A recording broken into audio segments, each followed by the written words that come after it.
আগে আমার একবার সৌভাগ্য হয়েছিল, আমি বিভিন্ন মাজার রোজা শরীফে আমি একজন ভক্ত বা ভালো লাগে। তো আমি বিভিন্ন জীবনে আমার কমপক্ষে 4,000 কে মানে 4,000 কে মানে এত মানে ভিডিও আমি 4K-র বেশি আমি ভিডিও কিন্তু আপলোড করেছি। আপনি কন্টেন্ট ক্রিয়েটার হিসেবে বলেন, আপনার সাংবাদিক হিসেবে বলে বিভিন্ন জায়গাতে আমার সোশ্যাল মিডিয়াতে দেখবেন। তবে আমি যেই জায়গাতে আমি দাঁড়িয়ে রয়েছি, এটা হচ্ছে এই যে দেখবেন কাটা দাগ, সুন্দর করে দেবেন, এই যে কাটা দাগ কোনো মুখের কথা নয়, আমার কথা যদি কেউ খালি ইহো করবে। কারণ সূরা ইউনূস 62 নম্বর আয়াতে বলা হয়েছে, হে বান্দারা, হে তোমরা কেউ কটাক্ষ করে ওলি আল্লাহর বিরুদ্ধে কথা বলো না, কারণ তাহলে তোমাদের তকদিরে পোকা ধরবে। কারণ ওলিয়া লাগলে কটাক্ষ করার মতো, কটাক্ষ মানে এক কথার 1000 ভাগের অর্ধেক, তাকে বলে কটাক্ষ, বা তাই ওলিয়া লাগলে কোনো পক্ষ বিপক্ষ বলা যাবে না। তো এই সেই গাছ, এই গাছ আজও জীবিত দাঁড়িয়ে রয়েছে, এই গাছের ইতিহাস রয়েছে, আপনারা জানবেন। তো আমি বলবো এটাই হচ্ছে আমার বাবা বুরহানুদ্দিন আউলিয়া, মীর বুরহানুদ্দিন আউলিয়া, যে এই শিবগঞ্জ বগুড়াতে যে তার ইতিহাস। তো আপনারা জানেন এই বুরহানুদ্দিন আউলিয়ার ছোট শিশুকে হত্যা করেছিল সেই পরশুরাম রাজা, তখন থেকে বিদ্রোহ যুদ্ধর সৃষ্টি।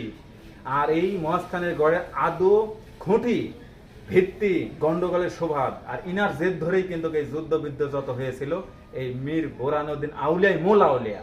ঠিক আছে, তো এটা নিয়ে একটু কথা বলা। এই পাশে কিন্তু তার ছেলেরও কিন্তু রোজা বা গাছ আকারে আমি আপনাদের যদি বলি, আপনারা আসতে পারেন।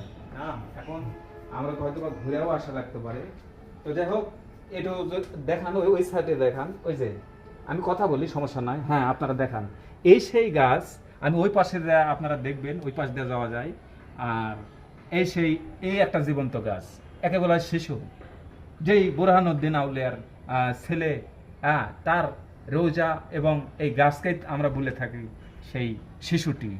তো আমরা একটু পিছনে যাব। হ্যাঁ,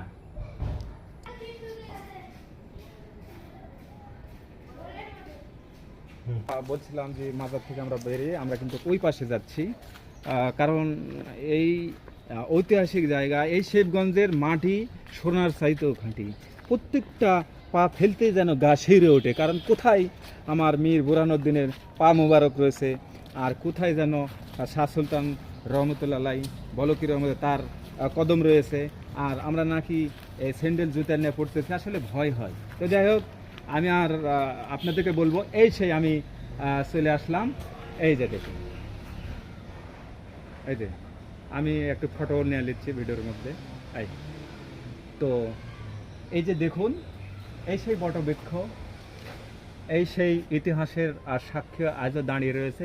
আপনি যেখানে এখানে একটা ডালও যদি ছেড়েন, একদম রক্তে লাল হয়ে যাবে, গাছ কান্না শুরু করে দিবে।